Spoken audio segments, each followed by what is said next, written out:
मैं पंकज मिश्रा स्वागत करता हूं आपके अपने परिवार लक्ष्य अकेडमी यूट्यूब चैनल पर। साथियों, आप लोग जानते हैं हमने आपको क्या पढ़ाया, अक्री गैस और नोबेल गैस। तो उम्मीद करते हैं आपको यह चीजें याद हो गई होंगी। तो दोस्तों, इस क्वेश्चन का आंसर आप लोगों ने बहुत ही बेस्ट दिए हैं, बहुत ही ज्यादा अच्छा दिया, यानी कि आपका आपकी बार रेलवे पार हो जाएगा। साथियों, कार्बन का परमाणु क्रमांक, परमाणु भार कितना होता है? तो दोस्तों, मैं आपको बताऊं कैसे परमाणु भार निकाला जाता है। पहले तो आप क्या कर लीजिए, परमाणु क्रमांक याद कर लीजिए। परमाणु क्रमांक कम से कम 30 तक, यानी कि जिंक तक। जिंक का 30 होता है, हाइड्रोजन से शुरू होकर के जिंक 30 होता है। साथियों, तो 118 तत्व हैं, उनको पूरी तरह से आप याद कर लीजिए। कार्बन का परमाणु भार कितना होता है? तो दोस्तों, कार्बन का परमाणु भार कैसे निकाला जाता है, ये देखते हैं। कार्बन का सबसे पहले हम परमाणु क्रमांक निकालेंगे। क्या? परमाणु क्रमांक। परमाणु क्रमांक इसका होता है साथियों, कार्बन का होता है प्रतीक C और इसका होता है क्या? परमाणु क्रमांक 6 होता है। क्या होता है? परमाणु क्रमांक होता है 6। तो 6 का जस्ट डबल परमाणु भार में डबल होता है साथियों। कहीं कहीं और ज्यादा भी दिया जाता है, जैसे 6 का होता है डबल 12, तो यहाँ पर 13 भी हो जाएगा। ऐसे ऐसे करके वहां पर दिया जाता है। तो दोस्तों, लगभग ज्यादा तक यही देखना है आपको कि इसका डबल होगा, उसे ही परमाणु भार कहा जाता है। तो दोस्तों, इसे आप कब निकाल पाओगे? जब आपको परमाणु क्रमांक याद रहेगा। यदि आपको परमाणु क्रमांक ही नहीं याद है तो आप परमाणु भार कैसे याद करोगे? निकाल ही नहीं सकते हो। तो दोस्तों, चलते हैं हम आज के अपने सेशन की तरफ। आप जैसा कि जानते हैं कि आरआरबी एनटीपीसी का एग्जाम लगा हुआ है और आपका एग्जाम नवंबर दिसंबर के लास्ट में होना तय है। RRB group D, RRB NTPC, कई एग्जाम है साथियों। दिसंबर में ही 19 दिसंबर को यूपी पुलिस जेल वार्डर का भी एग्जाम है। तो साथियों, आज हम क्या पढ़ेंगे? महत्वपूर्ण सूत्र के बारे में।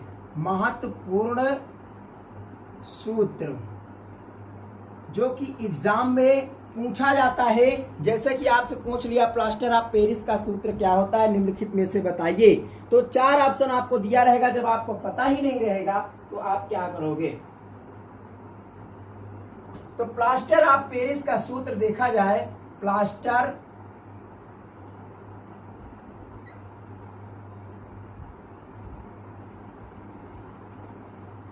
ऑफ पेरिस का सूत्र साथियों, प्लास्टर ऑफ पेरिस का सूत्र और जिप्सन का सूत्र, ये कई बार एग्जामों में रिपीट हुआ है साथियों। उसको गर्म करने पर ये प्लास्टर ऑफ पेरिस बन जाता है, ठीक है ना।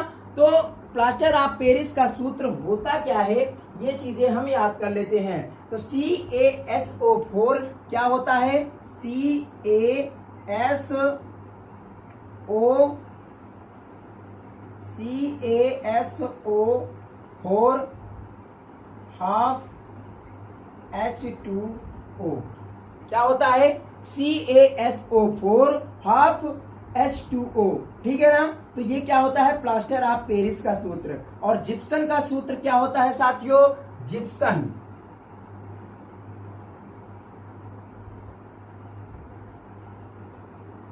जिप्सम का सूत्र होता क्या है? जिप्सम का सूत्र होता है CaSO4 2H2O होता है। क्या होता है? CaSO4.2H2O। ये क्या है? जिप्सन का सूत्र है साथियों। तो दोनों चीज में अंतर है। आप लोग है तो वही सेम चीज, लेकिन कुछ ना कुछ अंतर है। तो आप लोग इसे पूरी तरह से समझ लीजिए। और ये दोनों सूत्र इतना ज्यादा इंपॉर्टेंट है, इसे स्टार लगा करके आप याद करिए। डबल स्टार करके एग्जाम में जरूर आएगा, आपको देखने को जरूर यहाँ से मिलेगा, ठीक है दोस्तों। तो अब की बार हमें रेलवे पार करना है, तो पूरी तरह से याद कर लीजिएगा। चाक का सूत्र क्या होता है? चाक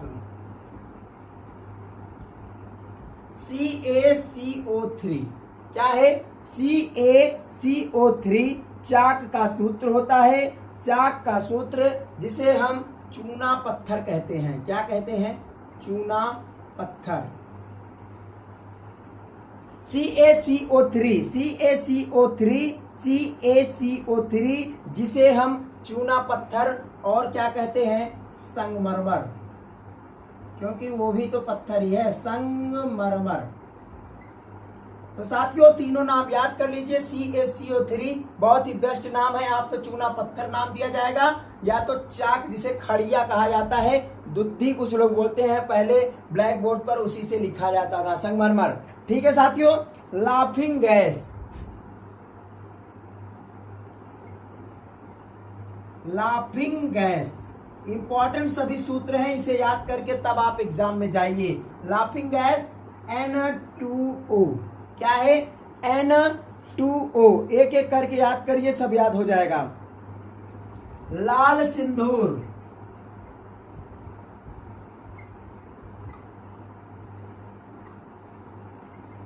Pb3O4, क्या है?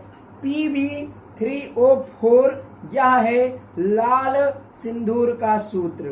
ठीक है साथियों।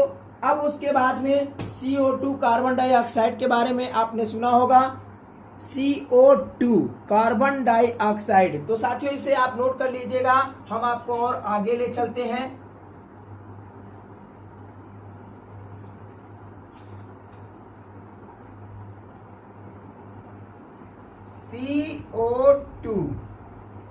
CO2 के बारे में आपने जानते ही होंगे पहले ही, कार्बन डाइऑक्साइड। साथियों इसे कार्बन डाइऑक्साइड के अलावा शुष्क बर्फ भी कहा जाता है, शुष्क बर्फ का यह सूत्र है, और कई बार एग्जाम में आया हुआ क्वेश्चन है CO2। ठीक है ना। हरा कशीस, हरा कशीस भी एक क्वेश्चन आता है, उतना इंपॉर्टेंट तो नहीं है लेकिन हम याद करवा देते हैं। हरा कशीस, यहाँ से भी क्वेश्चन कहीं न कहीं एग्जाम में आया हुआ है, लेकिन इसे हम पूरी तरह से लिखवा देते हैं, आप याद कर लीजिएगा जरूर। ठीक है। FeSO4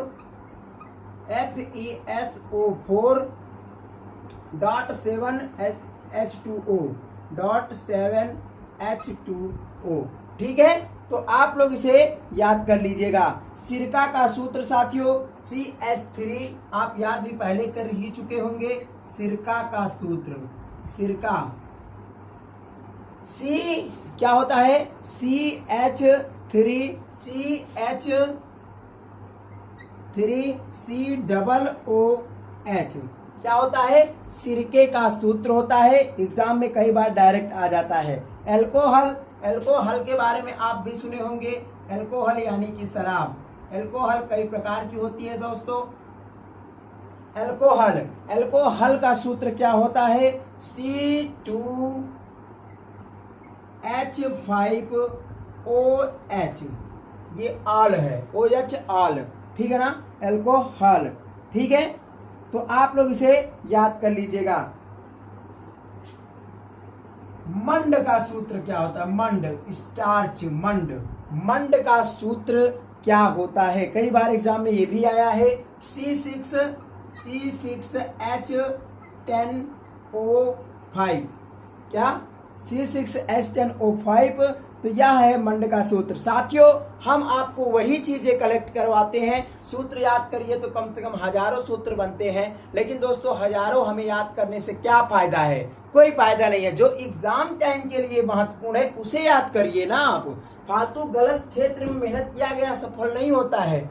वो लोग बोलते हैं मेहनत करो सफलता जरूर मिलेगी, लेकिन साथियों जब आपका मार्ग ही नहीं सही है तो आप मेहनत करने से क्या मतलब है? बताइए, मतलब क्या निकलेगा? जैसा हम आपको छोटी सी बातें बताएं, आज के जमाने में ट्रैक्टर है, क्या? खेत की जुताई के लिए ट्रैक्टर महत्वपूर्ण साधन है। जब आपके पास ट्रैक्टर होते हुए भी बैल से जोतने का महत्व क्या निकलेगा? बताइए। आप बैल से उसको जोतेंगे, एक एक बार ऐसे घूमेंगे, जब तक आप थोड़ा सा जोतेंगे ना उसको, जब तक थोड़ा सा करेंगे तब तक ये पूरा करके दूसरे में काम लगा देगा। तो साथियों वही चीज है कि उससे क्या मतलब है? आप फालतू में समय नष्ट कर रहे हो, जब आपको पहले ही मिल जा रहा है ठीक ठाक से, तो काहे लिए आप कर रहे हो? अंगूर का रस, अंगूर का रस,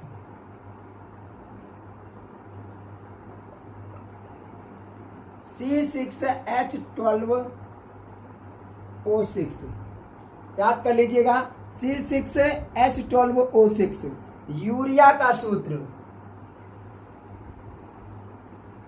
यूरिया यूरिया का सूत्र क्या होता है? NH2 NH2CONH2 ठीक है, तो एकदम बेस्ट है साथियों। बेंजीन का सूत्र बचता है अभी, जो इंपॉर्टेंट है हम सभी लिखवा दे रहे हैं। आप एक एक करके, एक दिन में सब मत याद करिएगा, नहीं याद होगा, एक एक करके याद करेंगे, बिल्कुल एकदम ठीक से याद हो जाएगा। C6H6 ठीक है, C6H6 ठीक है साथियों।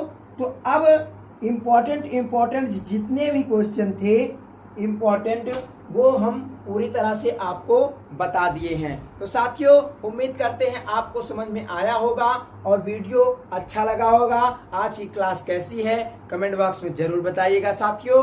और ये आपको जरूर से जरूर इसी में से एक या दो क्वेश्चन आपको एग्जामों में हमेशा मिलते रहेंगे। कोई भी एग्जाम हो, चाहे रेलवे ग्रुप डी हो, एनटीपीसी हो, यूपी पुलिस हो, चाहे एसआई हो, कोई भी एग्जाम हो, इसी में से आपको प्लास्टर ऑफ पेरिस और जिप्सम का सूत्र जरूर याद करके जाइएगा, एकदम 100% दिमाग में बैठा के। और कौन सा सूत्र किसका है ये चीजें कंफ्यूजन नहीं होना चाहिए, क्योंकि ये दोनों सूत्र एक जैसे लगते हैं और आप भूल जाओगे। तो पूरी तरह से कंठस्थ करके जाइएगा, भूल ना हो साथियों। हम आपके मंगल भविष्य की, उज्जवल भविष्य की मंगल कामना करते हैं साथियों। बेस्ट ऑफ लक, आपका सफलता जरूर मिलेगी। तब तक के लिए बाय बाय।